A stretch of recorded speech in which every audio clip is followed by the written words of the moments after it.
Good morning, good day, good evening, everyone. Thank you so much for joining.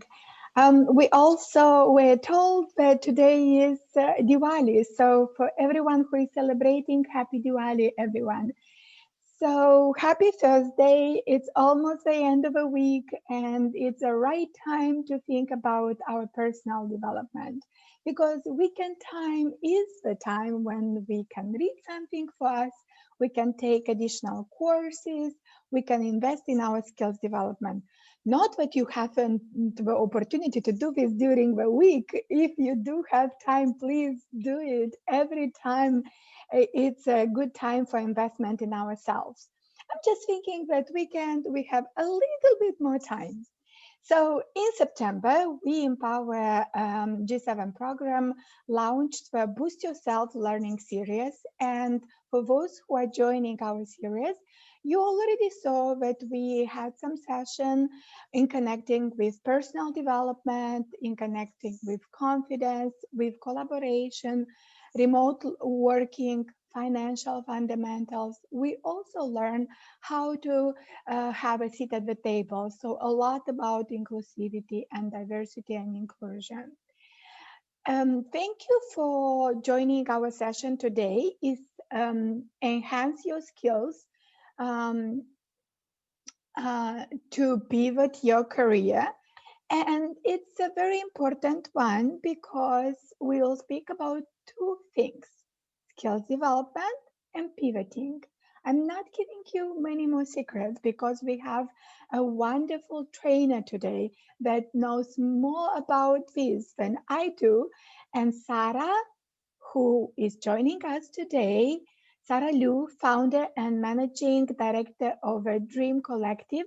She will tell everything about the topic and even more if we will succeed to ask questions. And of course, we will strive to respond to all your questions with good answers. And if not, we will collect all of these questions and we'll make sure that the answers get to you. I would like to mention that this session is a collaboration between WomenWill, a Grow with Google program, and we are very happy to collaborate with WomenWill for several years now. And today's session is one of two sessions that we are collaborating and bringing you this material. And the next session will be on the 3rd December, and we will talk about this at the end of today's session. But what will be today? So today we will talk about the employment landscape around the world through a gender lens. Sarah also will tell us about the phases of pivoting your career. And also we will strive to understand what kind of pivoter you are. And also, what are the leveraging skills and moments and network that we need to remember? So I know you're already super excited. I'm talking too much, and it's you probably are already thinking, "Come on, Diana, come on!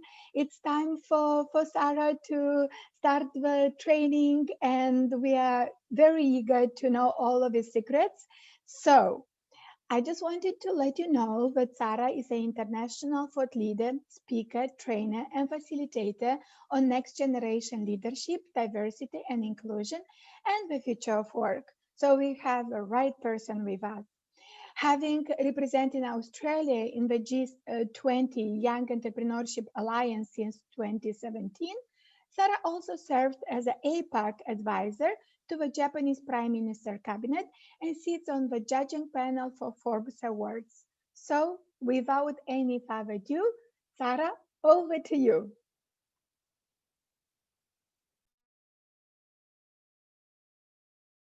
You're muted. Can everyone hear me now? Now, yes. Fantastic. Thank you so much for the wonderful introduction, Diana. Such a pleasure to actually be spending the next, I suppose, 60 minutes with you all. Good morning for those one coming in, joining from New York, and happy afternoon, evening, wherever you might be. I'm actually dialing in from Sydney, Australia, and it's 11 p.m. at night. So I love that, with digital and virtual connection, there's actually the world has no boundary. So I'm really proud to actually be representing the WomenWill program from Google today in collaboration with UN Women to actually bring to you the session around enhance your skills to pivot your career as part of the We Empower program. So you might ask, what is WomenWill exactly? So WomenWill is a Grow with Google program that focuses on a couple of things. One is to actually bridge the gender gap, and the other one is to actually enhance the economic empowerment for women, as well as accelerating and advancing women's leadership roles. And there's actually a lot of resources being developed for WomenWill, so feel free to actually join the conversation using hashtag WomenWill as we go through the program today, and feel free to tag us as well on Instagram at WomenWill. So I want to actually as we dive into career pivoting, to actually first visit a couple of things. One is, why are we here today? And we're here today because the reality is that, we continue to see a huge gap in gender pay, in economic empowerment, and leadership representation between men and women. But what we've seen, I suppose, in the last year alone in 2020, is that women's global economic standing has taken an even bigger hit. And we're here to help bridge that gap. With the COVID and pandemic happening as well in 2020, it's actually brought upon a lot of disruption, uncertainty, and change. And we know that's inevitable. So that's what we're here now to actually help you pivot into new opportunities. And that's why this session today is also very timely. Whether you've actually lost your job or not, it actually doesn't matter, because the reality is that everyone is actually facing change in the way we live, in the way we work, and equipping ourselves with the ability to pivot will be one of the most important skill sets to ensure that we continue to succeed. And so with that, I want to ask you, why are you here today? What do you want to get out of the program exactly? And it's actually really, really important for us to actually assess that as we begin the program. And I would love for you to actually use this opportunity to actually put it in the chat function or in the Q&A section, and I'll make sure that I do my very best to actually get to them. I know that we've got hundreds of audiences today, but I'll try my very best to actually visit the Q&As and chat functions as they come up.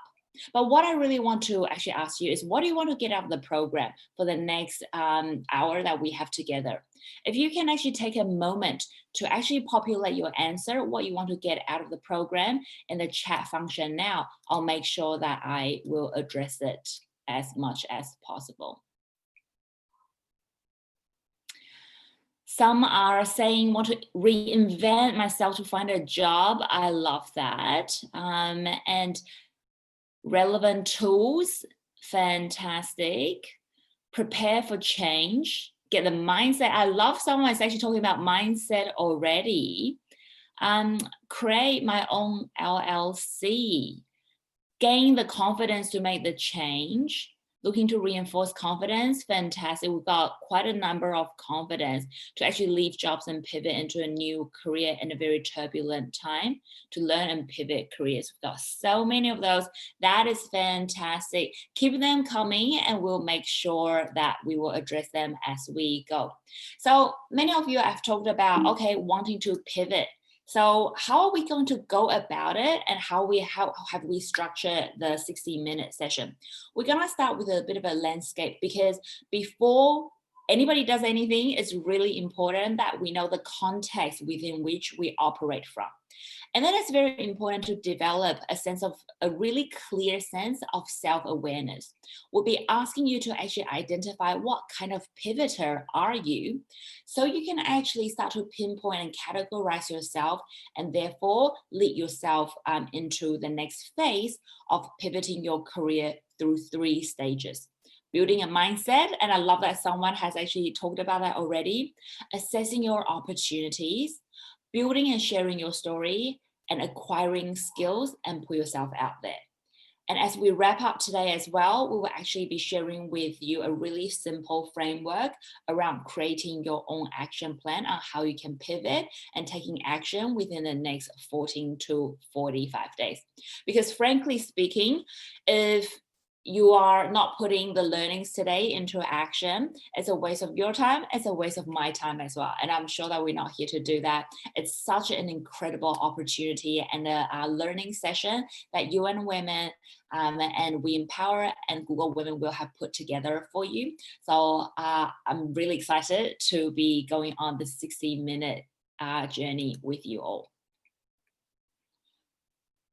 Firstly, starting with the state that we're in, what is the context and what does the landscape currently look like? So the reality is that 2020 has seen a record rise in unemployment rate across OECD countries from March to April, and the number continued to rise. And what we're seeing is that the unemployment rate has jumped from 5.5% to 8.4%. And that actually has meant an increase of over 18.4 million people across the world who's actually lost their jobs since the beginning of this year. If we were to zoom in a little further, looking at G7 countries, collectively we saw a doubling of unemployment from 4.6% to over 9%. And particularly in the younger demographic as well. So if there's anyone sort of in between the age of like 15 to 24 dialing in today, you're actually the segment that's impacted the most. And we'll be actually talking about what are some of the really practical, I suppose, skill sets, tools and strategies you can adopt to actually, I suppose, turn this crisis into an opportunity. If we were to actually look at what that means for women as well, take US as an example. Unemployment for men increased 309% compared to before and after COVID, whilst women's unemployment increased 425%. So it's clear as day that women are losing their jobs at a higher and a faster rate. And this is not just the US, the G7 countries, we're actually seeing that across the board. Women are actually losing their jobs 1.8 times. They're actually 1.8 times more likely to lose their job in this recession compared to men.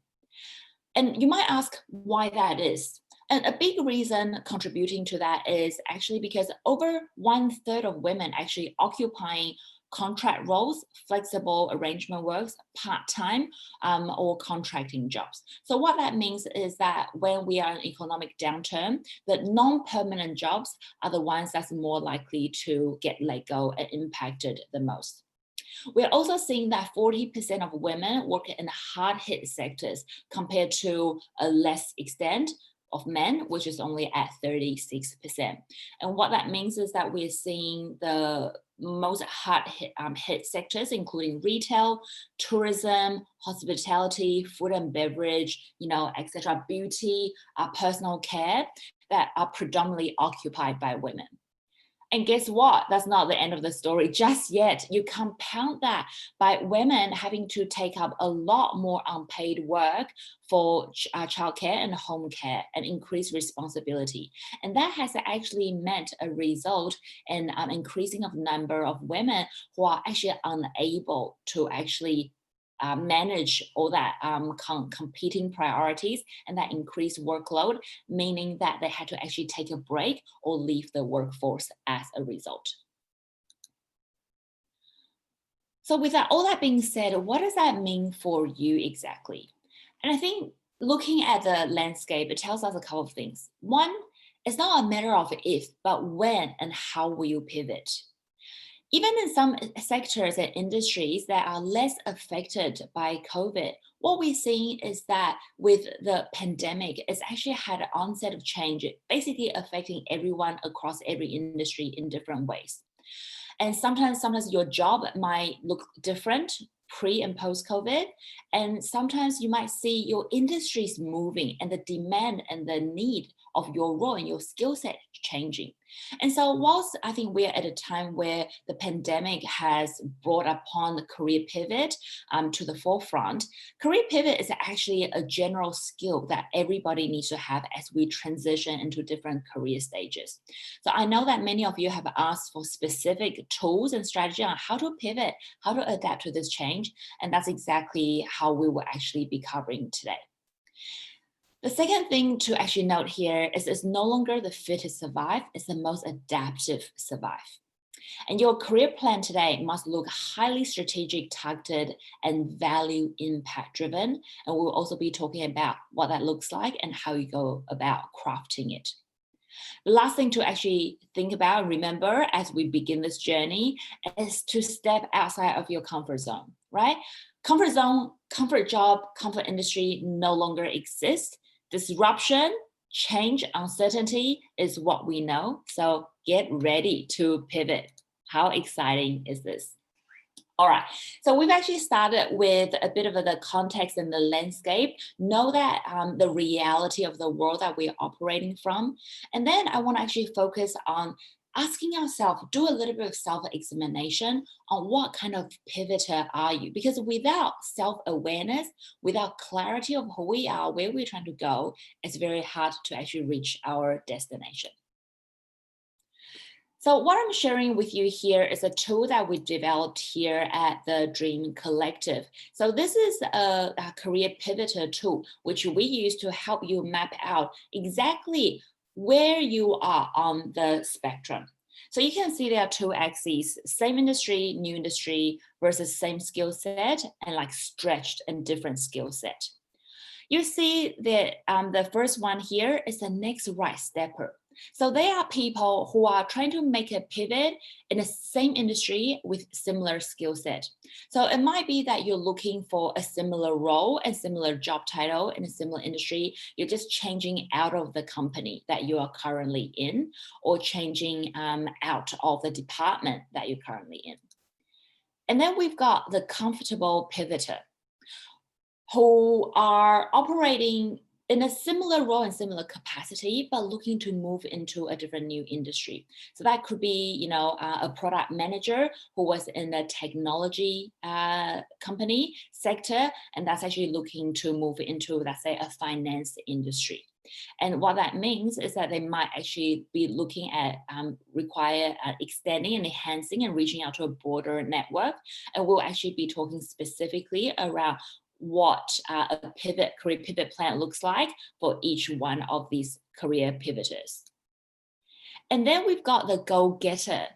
There are people who want to operate in a similar and same industry, but probably looking at a stretched skill set. And what that means is you're probably looking for a higher level job, but in a similar industry and similar department. So potentially applying for a manager role, staying in the same sector, or looking to have a transfer in a slightly more strategic or senior role. So if you are a go-getter, it might mean that not only you need to deepen your network, you might actually be looking at how can you acquire some new skill sets to help you stretch into that top quadrant. Last but not least, we've got the bold dreamer. They are people who are looking to actually operate in a new industry with stretched skill sets. So they are probably the ones that requires the most pivoting, and that could be, transitioning from a corporate career into starting your own business. And what that means is that you'll be looking at not only skill development, networking, but actually looking at tapping into the different resource groups around you. So I'd love to actually take a moment here just to do a bit of pulse check. If you can put down in the chat function there, which pivoter you are, and then I'll actually get a sense of sort of who we are, who we have in the room, and where I can potentially focus on a little bit more. So would love for you to actually put in the chat function now, which pivoter are you? While you do that, I might also add that it's possible that you look at this and go, hey, you know what, Sarah, I identify with more than one. A part of me wants to do bold dreamer, but I feel that I probably just, for the next immediate step, I might just take the next right step. And that might be possible. And what that means is that you are a parallel pather. And it is possible as well. And many people are like that. And we will actually be talking a little bit around what that means for you in terms of pivot plan. We've got a lot of go-getters, actually, just looking at the chat function here. The bold dreamer, go-getter, got one next right stepper and go-getter, definitely bold dreamer. I love it. So many go-getters and bold dreamers, and someone even in a new country. That is fantastic. Really, really wonderful. And it's great to know that there's actually so much clarity that you have around which kind of pivoter you are. We've got a lot to pack in the 60-minute session, so I'll actually move fairly quickly through the session, but know that a lot of these resources and materials are accessible to you as well. So feel free to ask questions along the way, but I'll keep the pace going.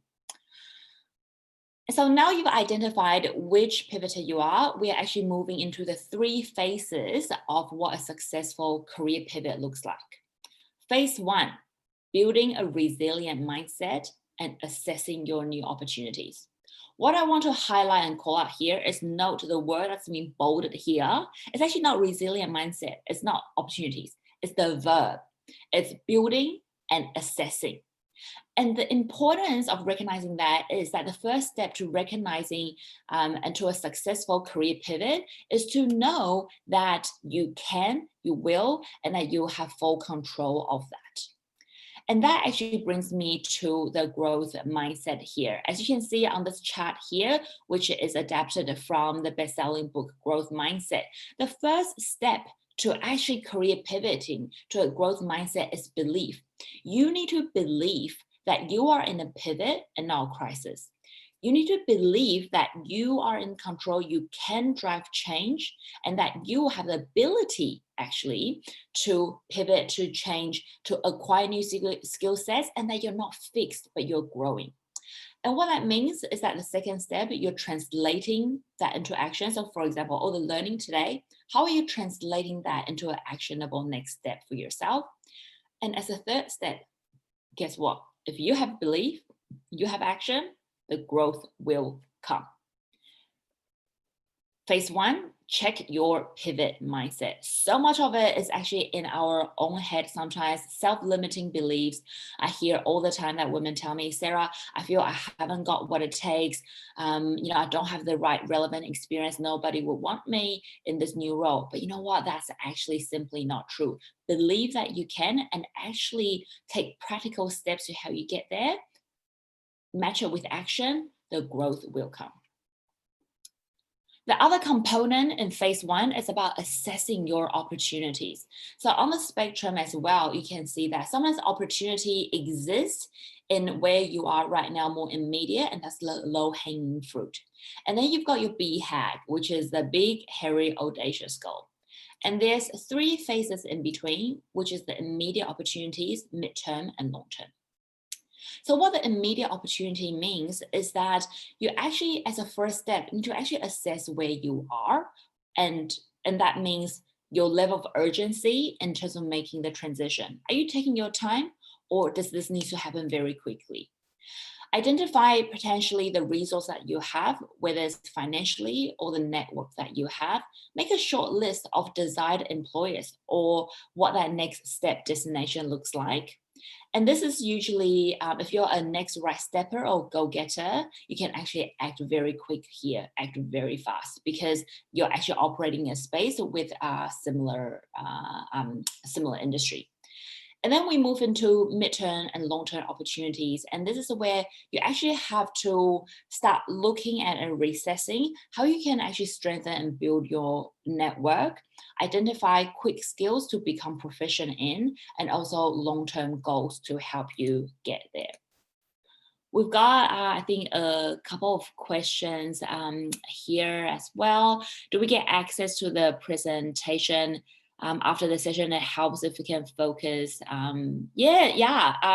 think, Diana and the team at UN Women will be able to sort of confirm that as we wrap up the session. But, make sure you feel free to ask any questions along the way, and we'll have Diana and the team confirm whether we can get access to the presentation after that. Moving on to phase 2. What does the next phase look like in terms of a successful career pivot? Building personal inventory, leveraging networks and connections, and telling and sharing your story. Building, leveraging, telling, and sharing. Once again, what are we trying to highlight here? That they are actions that you can take. I hear a lot of people who are trying to make a career transition or career pivot. They say that, I feel I'm not in control. I feel that, things are being done to me. I feel decisions are being done to me and made for me. It's actually not true in the sense that it's completely in our power and control to build our personal inventory, to leverage that network, and to tell and share our story. And we'll actually take you through really practical frameworks of how to make that happen. So, career inventory. How do you take stock of your career so far? A lot of times I hear people when, that could be people who are interviewing for a job with us at the Dream Collective, or people who are coming through, our programs. When they actually tell their story and when they talk about where they've been, their career journey, they tend to focus a lot around work experiences and responsibility. There's this laundry list of their roles and responsibilities that they've done over the past 5-10 years. Whilst they are all very important, do you know that the gold in your story, your career inventory, are the actually 3 things that follows it? And that's the marketable skills, and that's the results, and that's the reputation. So what does that mean exactly? And I might translate that to a really practical example. Let's say take a project manager in a retail industry, for example. She might actually come for an interview and talk about her work experience. Over the 5 years, I've worked as a project manager in the retail industry, and I do deal with a lot of stakeholder, management. I make sure that I manage projects, and manage different competing priorities, and I need to manage different personalities in the team. So that's a lot of experience and responsibilities. But how do we translate that into marketable skill? And it could be that because I'm constantly operating under pressure with multiple stakeholders, what that means is that I've actually had to develop a skill that is strategic problem solving. That is actually finding a solution and solving a problem when there's no rule book. I've actually had to come up with solutions and think on my feet very, very quickly, and whilst making sure that I relate and actually engage people along the way and influencing people. So when you actually translate that into marketable skills, it's suddenly becoming a lot more relevant. So rather than going through your laundry list of your responsibilities and work experiences, translate that to what that means in terms of the marketable skills. So all of a sudden, I know that you can actually think on your feet. You are able to navigate ambiguity when there's no rule book. You can actually problem solve very effectively. And I know that you can deal with difficult personalities when the tension is high. And then you can translate that into results. What that means is that you can actually say, as a project manager who's had all these skill sets and being able to apply to it, it has meant that for the past 5 years, every single project that I've managed, I've actually delivered them on time, on brief, on budget. Leading to reputation is that I've actually then, as a result, built a reputation as the go-to project manager, in the retail industry. And as a result, over the past 5 years, I've actually been promoted 3 times, and I actually get people approaching me, wanting to poach me very frequently. All of a sudden, you're going from a project manager with a 5-year experiences in a retail industry who does all these things from day to day which doesn't mean a lot to me, going from very clear, succinct, distinctable, marketable skills and attractive results, because employer will look at that and go, you know what, I want that result. I want to make sure that all my project can be delivered on time, on brief, on budget. That's attractive for me. That's relevant for me. So you're speaking, you're joining the dots, and then reputation is then what you are known as. I hope this is making sense so far. I'm actually just opening up the chat function to see a couple of responses. And I also see that Diana has confirmed that they're posting recordings of the session. So what that means is that you will actually get access to these afterwards, and so you can just focus completely. Don't worry about taking notes, and that can come afterwards. And so I've got a comment here as well. Servicing industry, particularly, you know, with a lot of long hours, the sector is increasing and are looking for skilled people who can stay with family and help that. Yeah, absolutely. So there's actually a lot of industries and sectors they are actually changing during this time. So the fact that, for example, I just love that this forum as well, with hundreds of people that's actually here today, we're already getting different insights from different industries from here. So know that you can actually tap into extended network and share knowledge, resources, and learnings. So phase 2, your career inventory. Don't just focus on the work experiences and responsibilities. Every time you talk about that, think about Sarah and the laundry list, right? Translate that into marketable skills, result, reputation. I really want to emphasize this because this is actually where I see a lot of women falls down, right? They don't spend nearly enough time on the next 3 steps, which is the most critical in translating their experiences into what's relevant for employers. Phase 2 is about leveraging your network. And I just want to actually firstly establish a little bit that I also hear a lot of times women say sort of network almost as a bit of a dirty word. They feel like if I'm leveraging my network, that means I haven't really earned my place. That's actually something that I just want to actually, I think, just confront it head on, because it's so important that we embrace and welcome network as a tool, as a skill set that we need to acquire. Network is not a dirty word. It's not a shortcut. It's simply a tool that can help you unlock a door. It's a type of key that can unlock a window, unlock a door for you. And you still need to walk through that door yourself. So you're not doing less work. It's just a different way to actually give yourself opportunities. So I think welcome that, embrace it, and celebrate it. How do we actually leverage our network specifically? Firstly, you do an audit. Who is currently in my network? We need champions and we need connectors. People who can actually make introductions, create opportunities for us. And they're the collaborators who are more operational networks. For example, there might be people who can actually do a practice interview round with you. There might be people that can help check your CV for you before you submit, so more operational. And then cheer squad, which is your personal network, who can actually challenge you, encourage you, and provide you resources and be that sounding board for you. And then we've got growth stage, which is about activating who you know. And it's really important to sort of just like take a sort of a moment here to go, it's not about reaching out to people who you haven't spoken to in 3.5 years and asking for them for a job. That's not leveraging and growing and activating your network, right? It's actually about nurturing those relationships. And if you are trying to re-establish connection, make sure that you have small and incremental asks.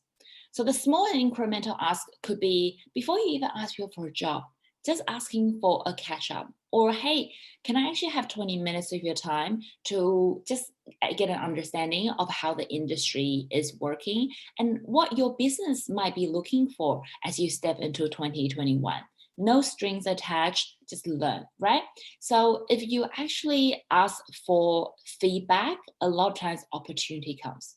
But if you try to ask for opportunity immediately upfront, a lot of times what you get is feedback only instead. So just remember that. And then the final part is actually leveraging. So you've done an audit, you've grew it, you've nurtured it, leverage it. Network is very much a two-way street. Offer your expertise to people and actually ask them what are some of their problems that they can actually help you solve.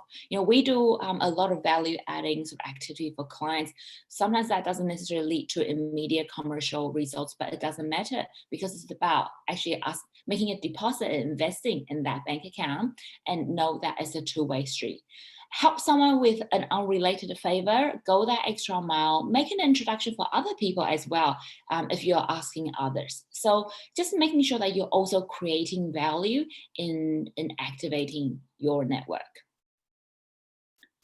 The next part is actually about how to tell your story. We've touched on this a little bit already when we talk about, how do you translate work experiences into really highly desirable and marketable skill sets. But it's also really important to actually structure your story into who you are, where you have been, and where you want to go. Who you are is your reputation and your strength. Where you've been is your experience and skill set. And where you want to go is why you are applying for this job specifically. And how you tell your story could actually differ depending on which pivoter you are.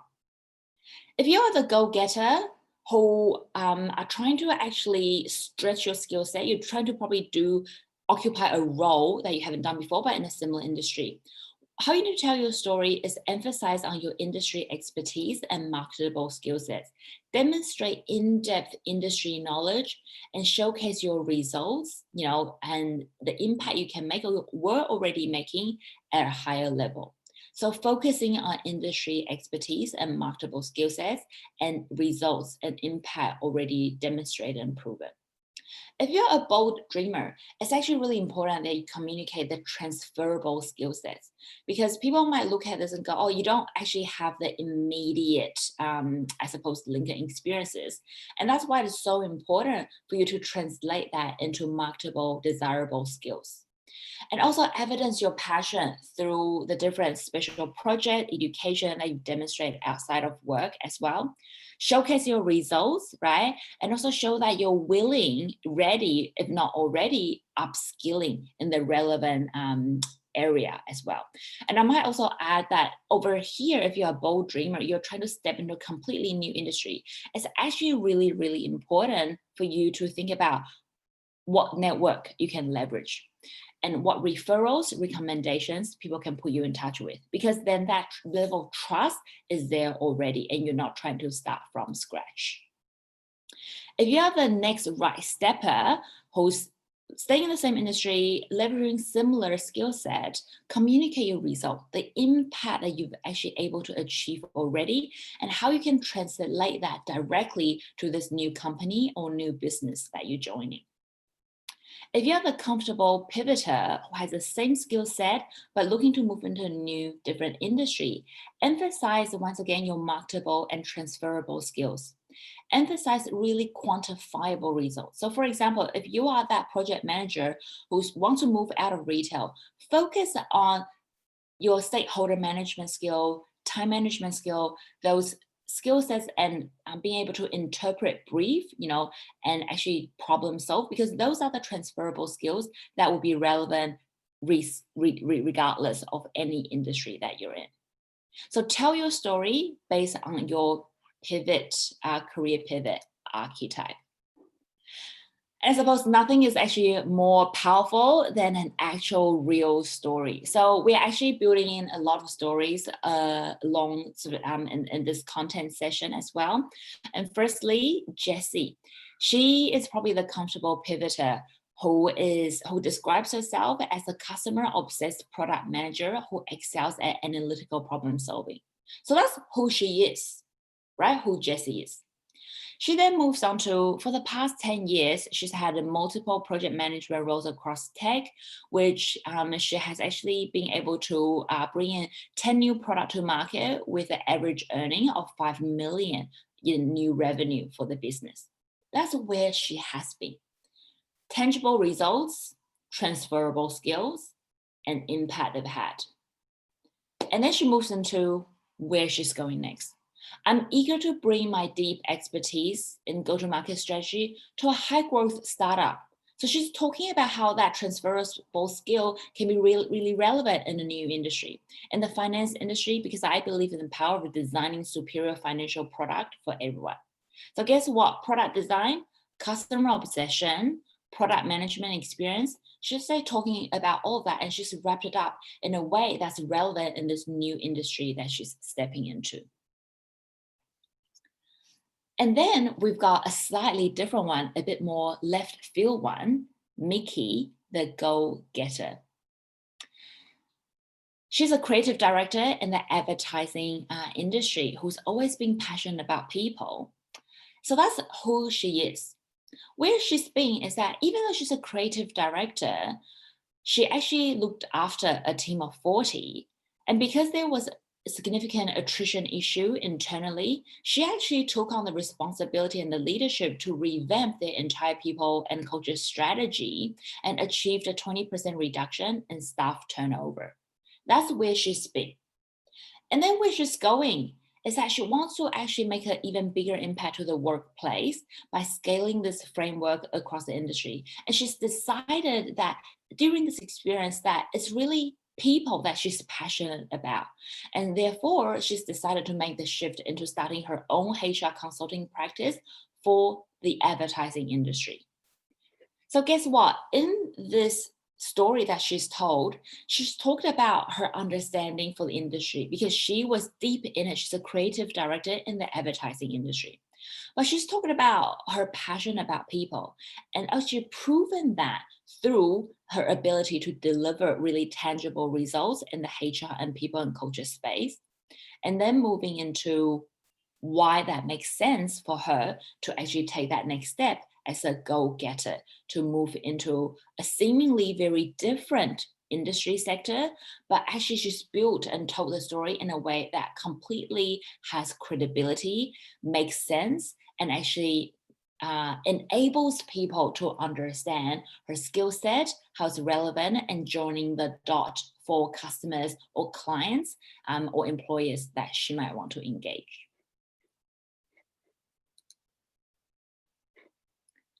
Before I move on further to the phase 3 of career pivoting, I'm just going to take a quick look at the chat function.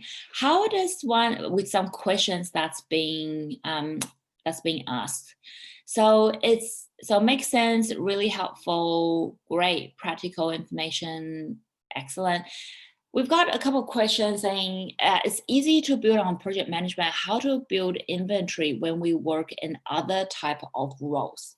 So when you work in other type of roles, firstly, I think that actually that takes you into the more sort of I think sort of the go-getter and the comfortable pivoter area, where you are looking to get into a different role that requires different skill set, but potentially in the same industry. So once again, I will actually translate those skill set from really hard specific skills, right, into what's relevant in the new role that you're looking for. So for example, in this new role, you might be looking at communication skills. So translate what you've learned on the job into how that has made you a stronger communicator. You know, your problem solving skills, how has that been demonstrated in your past roles? So moving away from role-specific learnings, but actually focusing on your potential and the skill set you've acquired. You know, for example, because I actually operate in a high-intensity, high-pressure environment, that means, you know, my time management and prioritization skill is actually second to none, right? So translating those into the specific relevant value that your employer is looking for. We've also got another question around how does asking someone for advice add value? This isn't clear. Okay, really, really good question. A lot of times we think asking someone for advice is a one-way street, but very often it's not. So we actually know with mentors, you know, or coaches and sponsors, they will tell you that they get as much from the relationship as the mentee. So what we mean by adding value when you ask people for advice, is that you can actually be asking me for advice, but you can actually, after they've given you the advice, actually ask them, is there anything that you can actually support them with, right? Or you can actually translate that to actually asking them. So once again, it's a conversation, it's a dialogue. You're asking someone for advice, but actually asking them how you can actually support them with the current project they're on. And I mean, one example I'll provide is that once we were trying to establish contact with this large company that has been really tough to tap into. So I actually asked for an introduction from one of my other clients into the CEO of this other company. And in that conversation, I actually told him that, hey, really appreciate you for making this introduction for me. Is there anything that I can actually support you with? Or are there introductions that you want that I might be able to support you with? And guess what? She said, yes, you know what? We've actually been looking for to hire someone for the past 3 months for this role that's really hard to fill. Do you know anyone in your network who might be interested to come and work for us? And guess what? I went through the database, sift through a couple of people that might be relevant, sent it his way, and they end up hiring that person.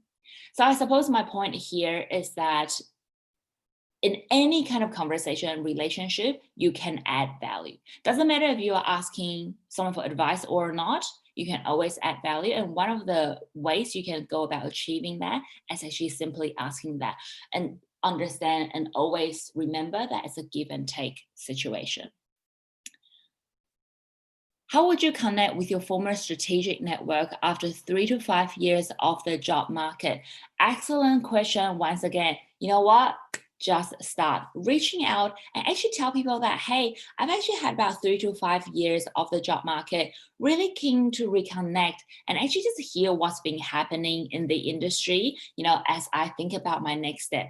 And can I just tell you here, like, honestly, I've worked across, with clients and, different business across like 18 different countries, around the world, and dealt with some incredibly senior people in both the private and the public sector. And I've never come across a situation where I asked for connection, and has actually been turned down. People, I really believe that intuitively want to support, want to actually, mentor, want to provide advice, and are open to giving you feedback. I think the first important step is to know that, so what, you've had 3 to 5 years of the job market. It actually doesn't matter, right? It's actually about re-establishing the relationship and tell people why. I think a lot of times, if you're not really clear around the why and what you're looking for, that leads to inaction. So people also don't know why you're reconnecting with them and what you're looking for out of that reconnection.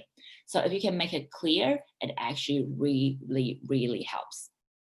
I'll come back to some of these questions because I'm really mindful of actually covering and taking you through all of these really, really relevant content, but I'll make sure that I'll come back in about 5 minutes as we wrap up to address as many questions as we possibly can.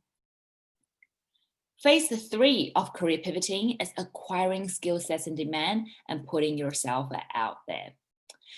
So in terms of the in-demand and transferable skills, we've actually broken down into 4 really digestible chunks for you: communication skills, organizational analytical skills, interpersonal skills, and leadership skills. And communication skills really is not just about how to speak, how to negotiate and present better, which is, I suppose, probably the common perception of what communication skill is. Active listening, right, and writing, business writing is a very critical communication skill as well. Organizational, analytical, time management, project management, information management, how you research, analyze, and distill and synthesize those information. Interpersonal skills, stakeholder management, teamwork, fostering collaboration, empathy, influencing, giving feedback to people. And then leadership skills. And I would just say that across the different sort of clients and the space that we've worked in, leadership skill is actually the most in-demand skills. And sometimes people tell us that, oh, you know what, like I'm not in a management position, so I don't need leadership skills. It's actually super, super critical. And in fact, every hiring manager is looking for leadership skills in the candidate that they bring on board.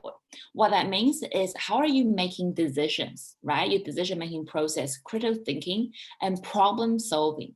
So problem solving is actually a really key skill to demonstrate and to showcase that you actually have strong leadership skills.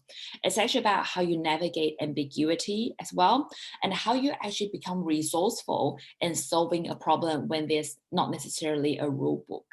So really important to actually get a sense of what those in-demand and transferable skills are. And to someone's question earlier around, well, I don't know how to actually translate my skills into transferable skills, you can actually use this framework and start here. Some really practical tools that we actually have, free and accessible for you, is the Google Primer app, and also Grow with Google. So they're really interactive, free mobile short lessons that actually take you through new business skills, entrepreneurial skills, career leadership skills, and even digital marketing skills to support you with whatever career pivot that you might be looking for at the next stage. And Grow with Google as well. They have free training tools such as WomenWill as part of that program to help you grow your business and your career. And also, as almost a bit of a part two and an extension of this pivoting program as well, we've got the She Pivots program, which has been designed by us at thedreamcollective.com.au. So this actually goes even deeper to actually coach you around how do you build a successful network, and actually give you tools and resources to do that. And I just want to end and wrap up with a bit of a story, because I think we all love a story. So this is a real case story, Nazila, who came through our She Pivots program. So she actually lost her job as a first aid officer during COVID, because the first aid officers weren't actually able to actually go out to actually meet with people. She lost her job and actually was struggling to actually find any other relevant jobs. She came through the program, revamped her resume with her skill sets and values front and center. She went back to actually focusing on leveraging her network by reshaping her story and asking for references. She actually reached out to a doctor who posted on his LinkedIn that they're actually looking for someone who's in their lab who they need to start immediately. She reached out to him straight away, directly, and actually just, instead of actually saying that, hey, I'm looking for a job, she started with the key values that she can add. I've got these experiences, I've operated in a medical laboratory environment, and I can actually hit the ground running very, very quickly because I'm available immediately. Why don't we jump on a call and see if I can actually add value? And even if I'm not the right one, to see if I know anyone in my network that I can introduce you. So this is once again that value creation, value exchange. And guess what? Within 10 days, she landed the job in the midst of COVID. So I just want to encourage you also with that today to actually take it and distill all the information that we've actually covered today. Be prepared for multiple rejections. Remember your growth mindset. Don't deselect yourself from roles and opportunities that you feel that you might not have 100% qualification for. Leverage your network by asking them for referrals. Tell them openly that you are actually seeking new opportunities, and lead with your value, joining the dots around what people are looking for and what you are delivering.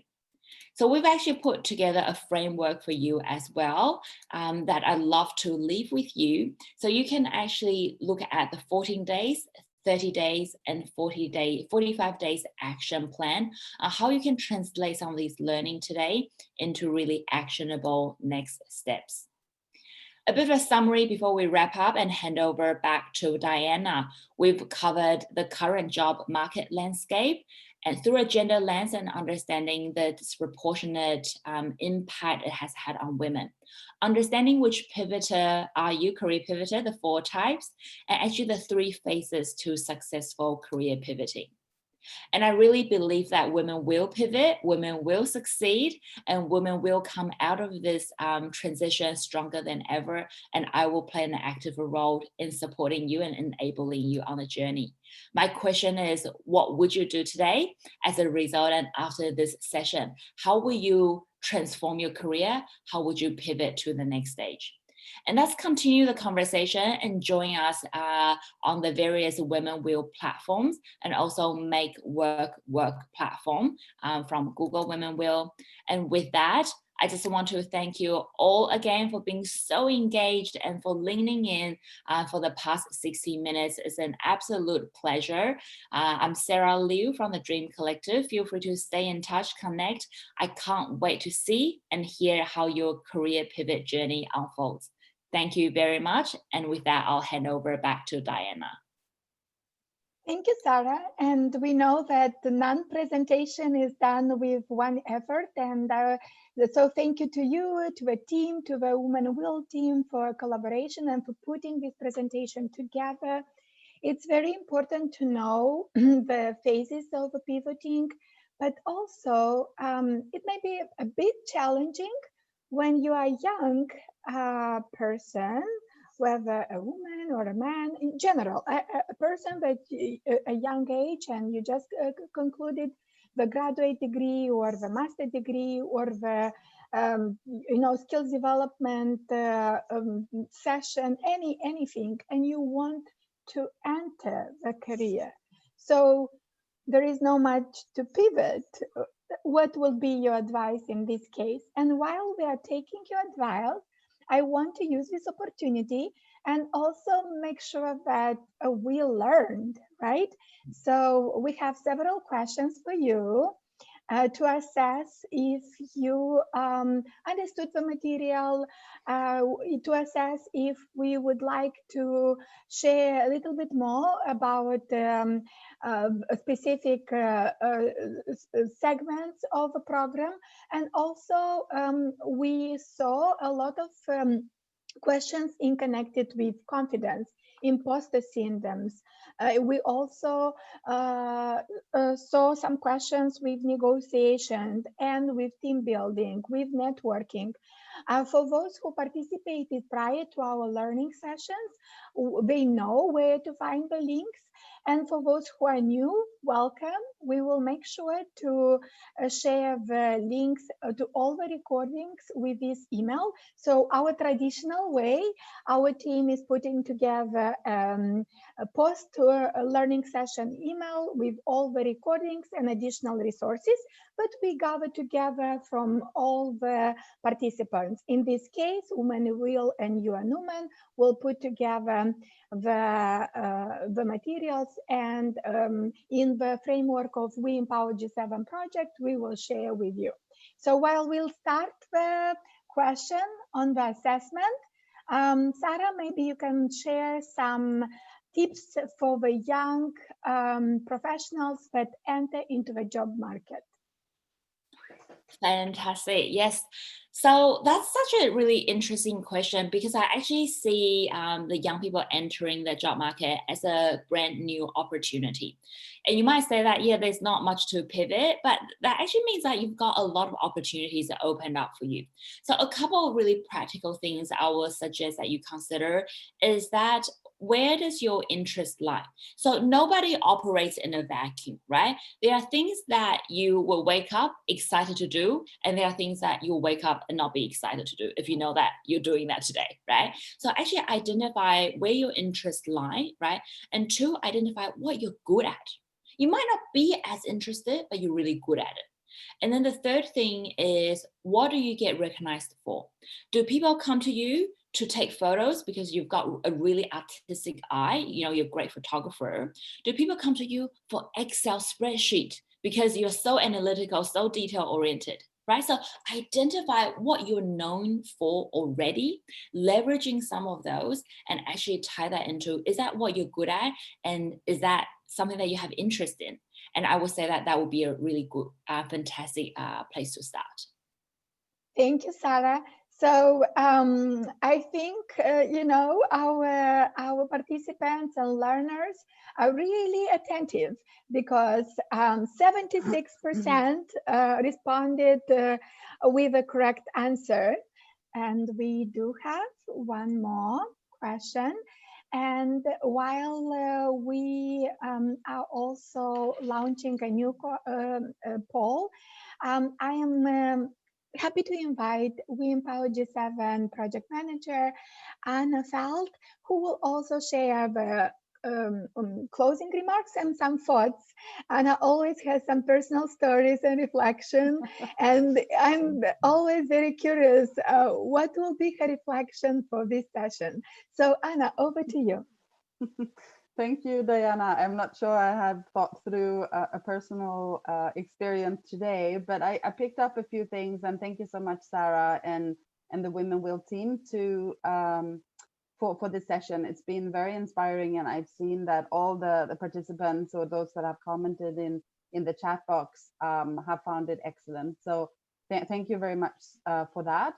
And a few things that I picked up that I wanted to reflect on was that you said that the comfort zone doesn't exist. And I think that the COVID-19 have really showed us that we need to be on our toes and make sure that we are not too much in a comfort zone, because things can happen that comes unexpectedly into our lives, and that we need to really work on ourselves continuously. And this is what this learning series are about. It's about lifelong learning, and that we never stop learning. It's always time to absorb and do new things. And also, like, it really starts, and a first booster that we will have on our website in the next few days is about confidence. And you talked very much, Sarah, about the belief in yourself, and the belief that you can do it, and the belief of your value that you add to the labor market. And everyone has something unique and it's more about the reflection of what am I good at and what am I interested in, as you just said, rather than finding yourself in a situation that you feel like you don't have any value. So it's very important to have those reflections and really think through what is your value added. And that really also comes to, you talked about the reputation. So reputation is something that you can build over time. And it's really kind of not be shy to kind of say and lean in, as you said, to really help other colleagues and say, I'm good at this. Do you need my help? Because that's also a way to kind of build your reputation. And as you were also mentioning, having a reputation to be on time, having a reputation to be the one who always does what is being asked for, and the one who can do it within the constraints that the task has been delivered. And and I just wanted to make one more point on the I think there were a few participants that talked about, I've been on a career break. What can I, how do I get back in? And what we had previously this year were webinars about parent smart companies, and really kind of leveraging the skills that a parent develops. Not to say that all the people that take a career break do it because they become parents, but there's so many, what I wanted to say with this is that there's so many skills in life that add value to the workplace. So whether you are a parent who negotiate with your children, or you're doing conflict resolution, or whatever it might be, or whether you have a hobby that adds skills that can be of value for your employer.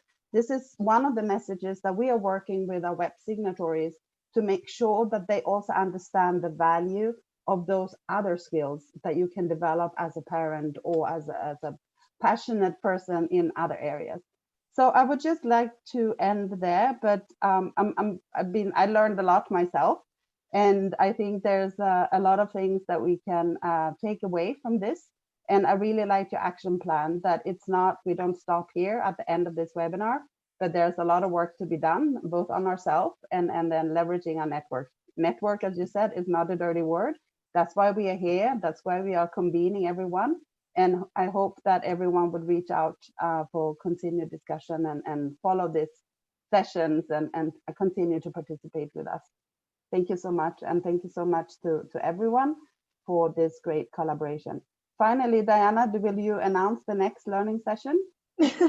Yes, so thank you so much everyone for being so active with the feedback. It's very important for us. We try always to read carefully, listen to your voices, and respond accordingly. I wanted to mention that everyone understood also what are the in-demand skills. The answer, were absolutely correct, because problem-solving skills were not a special in demand, but it's part of a leadership skills. So thank you for being attentive, and thank you for staying with us, whether it's night, whether it's early in the morning and you sipped your coffee, or late in the afternoon. Thank you, Sarah, for closing your day with us. It's a midnight in Australia, so we deeply appreciate your commitment to gender equality and to personal development. We do thank our partners at WomenWill and all the team there. And the partnership continues with a session on entrepreneurship on 2nd of December. Stay tuned. As usually, we will share the event and the recording and the registration via our webs.org. And soon, very soon, on our website, we're speaking matter of hours or days, we will have a new page, Learn. And as Anna mentioned, we will start with our first booster, Boost Your Confidence. And you will meet Rita, who will share her story and her pivoting moments and her experience. And we will learn together how to be more confident, including with a career growth. Thank you everyone for this partnership. Stay safe, stay well. Until next time. Thank you.